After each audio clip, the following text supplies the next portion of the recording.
Assalamualaikum warahmatullahi wabarakatuh. Bertemu kembali bersama saya Aisri Yulianti SPD, calon guru penggerak angkatan 9 dari Kabupaten Tasikmalaya. Pada kesempatan kali ini saya akan memaparkan hasil dari kelompok kami, yaitu kelompok 2 pada ruang kolaborasi menganalisis implementasi pembelajaran berdiferensiasi. Kami dibimbing oleh fasilitator dan pengajar praktik. Bapak fasilitator kami yaitu Bapak Setia Nugraha M.Hum dan pengajar praktik Bapak Sandi Aging Agustina MPD dan Ibu Santi Nur Samsiah SPD. Inilah kelompok kami. Yang pertama, Bapak Adi Kurniawan SPD. Saya sendiri Ibu Aisri Yulianti SPD.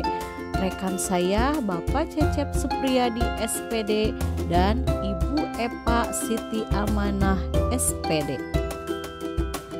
Kali ini kelompok kami akan memaparkan hasil diskusi mengenai menganalisis implementasi pembelajaran berdiferensiasi pada situasi SMP.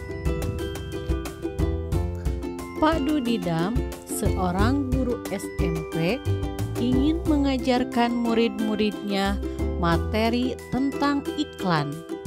Tujuan pembelajarannya adalah murid-murid dapat menangkap makna secara kontekstual terkait fungsi sosial, struktur teks, dan unsur kebahasaan dari iklan tentang produk dan jasa. Pak Dudidam lalu membuat skenario pembelajaran sebagai berikut. Kesatu, diskusi seluruh kelas di awal pembelajaran. Pak Dudidam melakukan diskusi untuk memperkenalkan murid pada topik tentang iklan dengan menggunakan beberapa pertanyaan pemandu seperti yang pertama, apa yang membedakan antara iklan dengan bentuk tulisan lain? 2. Iklan apa yang benar-benar menarik untuk kalian? Yang ketiga, apakah dibutuhkan biaya untuk membuat sebuah iklan? 4. Jenis pekerjaan apa yang tersedia dalam periklanan? Kedua, kerja individu atau pasangan atau kelompok kecil. Setelah itu, Pak Dudidam meminta murid melakukan kegiatan tulis, berbagi dengan pasangan, berbagi dengan pasangan lain. Secara individu, murid akan diminta menulis 3 hingga 5 iklan yang menarik bagi mereka. Mereka lalu berbagi apa yang dituliskan dengan satu teman lain secara berpasangan. Saat berbagi, mereka boleh menambahkan pendapat. Setiap pasangan kemudian berbagi dengan pasangan lain. Setelah itu, Pak Dudidam melakukan diskusi dengan seluruh kelas. Ia akan menggunakan daftar iklan yang ditulis oleh masing-masing kelompok sebagai contoh. Kemudian membahasnya dengan menekankan pada yang pertama, target audiens sasaran, kedua, pesan utama, ketiga, mengapa beberapa iklan lebih efektif daripada yang lain. 3. Kerja kelompok kecil. Murid akan diminta untuk membentuk kelompok yang terdiri dari 4 sampai 5 orang untuk mendiskusikan kelebihan dan kekurangan berbagai jenis iklan. Setiap kelompok akan diberikan selembar kertas dan bekerja di meja mereka. Setiap lembar kertas grafik memiliki T-chart untuk menuliskan kelebihan dan kekurangan untuk jenis iklan tertentu. Misalnya radio, TV, internet, billboard. Setiap kelompok akan melakukan brainstorming dan mencatat 2 kelebihan dan 2 kekurangan dari jenis iklan tertentu. Dengan menggunakan isyarat yang diberikan guru, setiap kelompok kemudian pindah ke meja kelompok lain. Mereka membaca masukan yang telah ditulis sebelumnya dan menambahkan 2 kelebihan dan kekurangan lagi. Terus berlanjut demikian sampai setiap kelompok memiliki kesempatan untuk membahas semua jenis iklan. 4. Padu didam lalu mengumpulkan kembali murid sebagai satu kelompok besar. Ia lalu memfasilitasi diskusi yang diperlukan untuk memperjelas dan memperluas pemahaman konsep seperti target audiens, kejelasan pesan, dan penggunaan fitur kebahasaan dan desain seperti pemilihan judul, teks, gambar, dan format. 5. Padu didam lalu memberikan tugas individu. Ia membedakan penugasannya sesuai dengan kemampuan murid. Tugas yang harus dikerjakan murid adalah membuat iklan yang secara efektif akan mempromosikan produk atau jasa atau acara sesuai dengan yang dijelaskan dalam skenario yang diberikan. 6. Padu didam menetapkan skenario tugas yang berjenjang sesuai dengan pengetahuan dan pemahaman konsep murid-muridnya. Perbedaan skenarionya adalah skenario 1 bersifat lebih konkret dan terstruktur dengan petunjuk langkah demi langkah dan mencakup semua informasi yang diperlukan untuk menyelesaikan tugas. Skenario 2 kurang terstruktur dan lebih terbuka dibandingkan riset. Skenario 3 bersifat konseptual dan terbuka dan membutuhkan riset. 7. Padu didam mendorong murid untuk memilih lokasi di kelas yang mendukung cara mereka belajar dengan baik.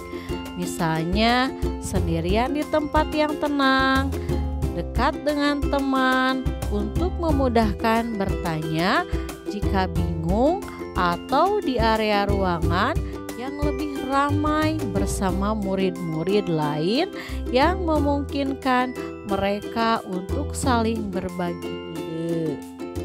Di sini terdapat beberapa pertanyaan pemandu. Pertanyaan pertama, apa kebutuhan belajar murid yang berusaha dipenuhi oleh guru tersebut?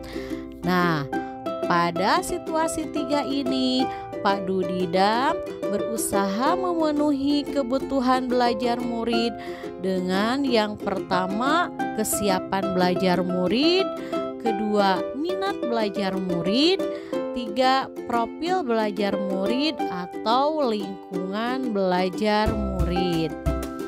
Pertanyaan yang kedua yaitu bagaimana cara guru tersebut menentukan kebutuhan belajar muridnya.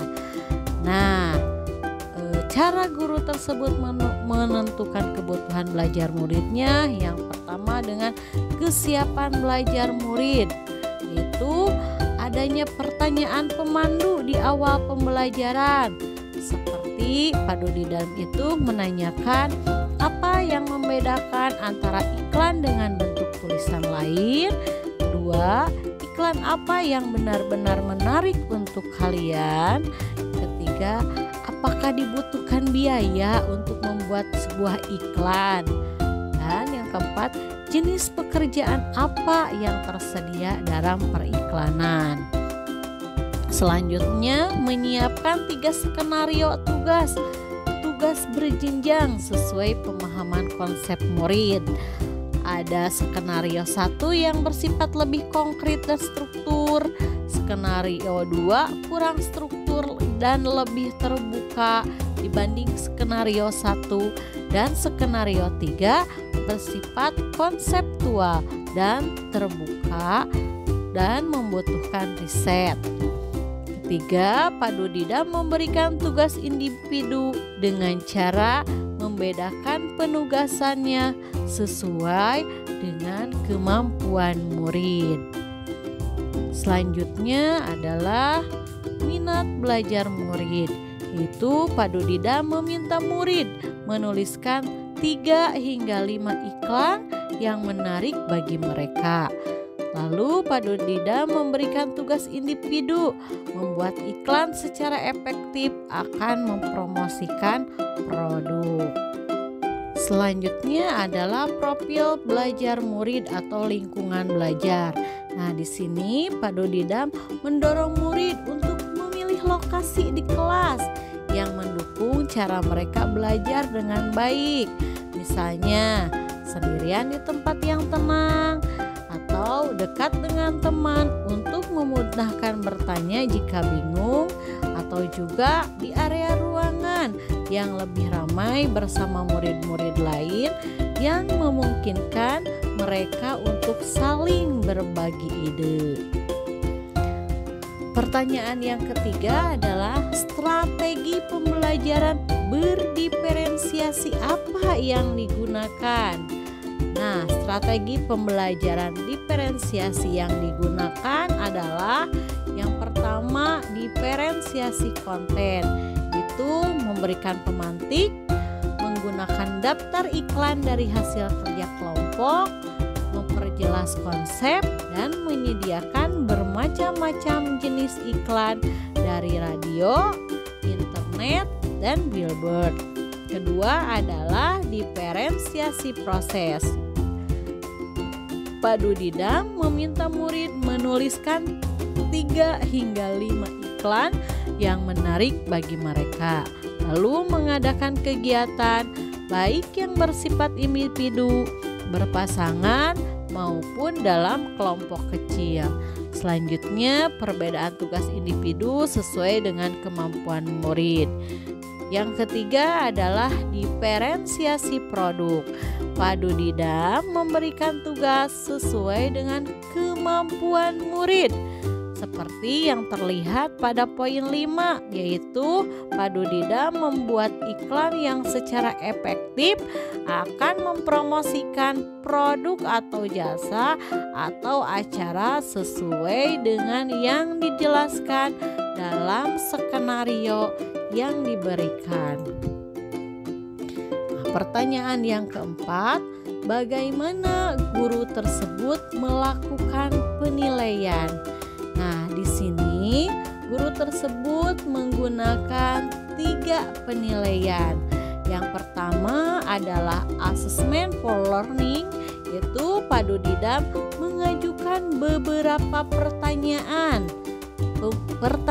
pemandu di awal pembelajaran, yaitu melalui kegiatan individu, kelompok, dan dilanjutkan diskusi serta umpan balik dari Pak Dudidam. Yang kedua adalah penilaian assessment as learning, yaitu penilaian selama proses diskusi.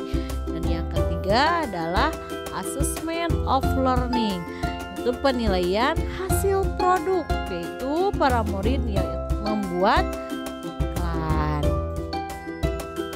Nah, demikianlah hasil dari diskusi kelompok kami tentang situasi ketiga di SMP, itu tentang pembelajaran berdiferensiasi. Terima kasih atas perhatiannya. Wassalamualaikum warahmatullahi wabarakatuh. Salam guru penggerak.